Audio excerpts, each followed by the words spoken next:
Assalamualaikum warahmatullahi wabarakatuh. Saya Tuti Alawiyah, peserta Latsar CPNS Angkatan 11 dari Universitas Borneo Tarakan. Video review ini berisi materi pembelajaran yang sudah saya dapatkan pada pelatihan dasar yang dilaksanakan secara distance learning dengan judul Isu-isu kontemporer dalam sikap perilaku bela negara yang disampaikan oleh Bapak Rahmat Suparman. Selama berkarir di dalam dunia akademisi, saya merasakan ada sesuatu yang hilang di negeri ini. Banyak sekali konflik yang sudah terjadi, seperti konflik agama, ras, suku, adat yang menimbulkan banyaknya korban jiwa. Isu ini menjadi salah satu isu kontemporer, di mana isu kontemporer adalah isu yang sedang terjadi saat sekarang ini.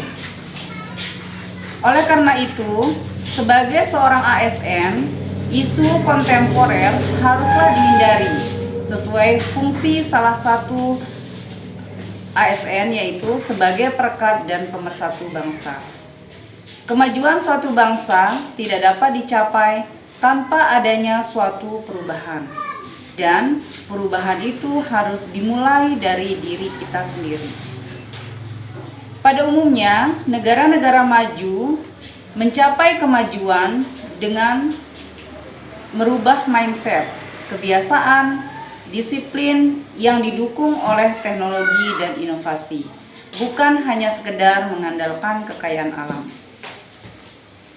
Isu kontemporer memerlukan suatu analisis. Adapun cakupan analisanya adalah yang pertama, environmental scanning, di mana terdapat kepedulian terhadap masalah yang ada di lingkungan organisasi, serta kita mampu memetakan hubungan kausalitasnya. Yang kedua, ada problem solving. Problem solving itu artinya kita mampu memecahkan permasalahan yang terjadi di lingkungan kerja kita. Kita mampu memilih alternatif apa di dalam pemecahan masalah tersebut. Yang ketiga, analisis. Analisis artinya kemampuan kita berpikir secara konseptual. Adapun beberapa isu kontemporer yang terkait dengan bela negara antara lain: 1. Adanya revolusi industri 4.0 yang mengubah sendi kehidupan, di mana revolusi industri 4.0 berbasis cyber, di mana ditandai dengan adanya perkembangan artificial intelligence, mesin pembelajaran, robot, teknologi nano, printing 3D, genetika, dan bioteknologi menjadi bagian dari revolusi industri 4.0. Revolusi industri yang mengubah sendi kehidupan di sini terjadi disrupsi inovasi dengan mengubah atau mengganggu sistem yang sudah ada. Contohnya adalah Gojek melakukan disrupsi Garuda dan Bluebird. Dengan adanya Gojek, maka Bluebird itu mengubah sistemnya. Di dalam dunia bisnis itu ada dua hal, yaitu berubah dan mati. Jika tidak berubah, maka bisnis tersebut akan hancur atau akan mati. Selain itu, terdapat juga robot mendisrupsi tenaga kerja.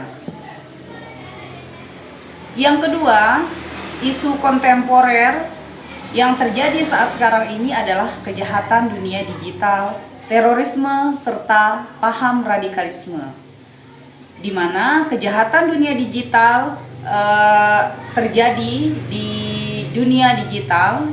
Sebagai contoh itu adalah perdagangan wanita secara online, terjadinya hacker, dan sebagainya. Selanjutnya, terorisme. Terorisme itu sudah ada sejak tahun 2002 sampai 2018 dan terdapat sekitar 1.215 orang tersangka dan pelakunya ditindak pidana. Lebih dari 98% dari pelaku mengaku bahwa mereka melakukan tindakan pidana terorisme dalam rangka membela Islam, jihad, berjihad di jalan Allah. Bentuk teror yang mereka lakukan seperti bom, kemudian penembakan, perampokan, penculikan, dan lain sebagainya.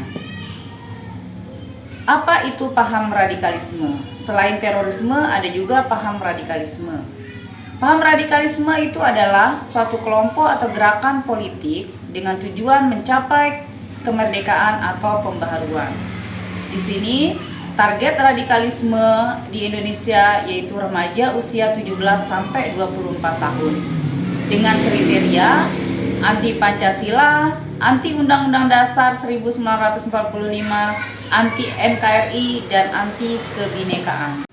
Isu kontemporer yang ketiga adalah bahaya penyalahgunaan narkotika. Narkoba mengancam generasi muda.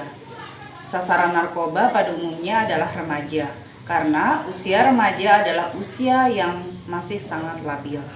Oleh karena itu, perlu perhatian lebih dan kerjasama antara orang tua, lembaga pendidikan, dan Badan Narkotika Nasional dalam upaya memberantas peredaran dan penggunaan narkoba. Betapa bahayanya narkoba bagi generasi muda, karena masa depan bangsa itu ada di tangan generasi muda. Saya pernah membaca pesan Soekarno dalam tulisannya yang mengatakan, "Berilah aku 1000 orang tua, niscaya aku akan mencabut Semeru dari akarnya. Beri aku 10 pemuda, niscaya aku akan menggoncangkan dunia." Ya, demikian video jurnal harian Latsar CPNS Angkatan 11. Semoga bermanfaat bagi saya khususnya dan bagi Anda yang menyaksikan video ini. Sekian dan terima kasih. Wassalamualaikum warahmatullahi wabarakatuh.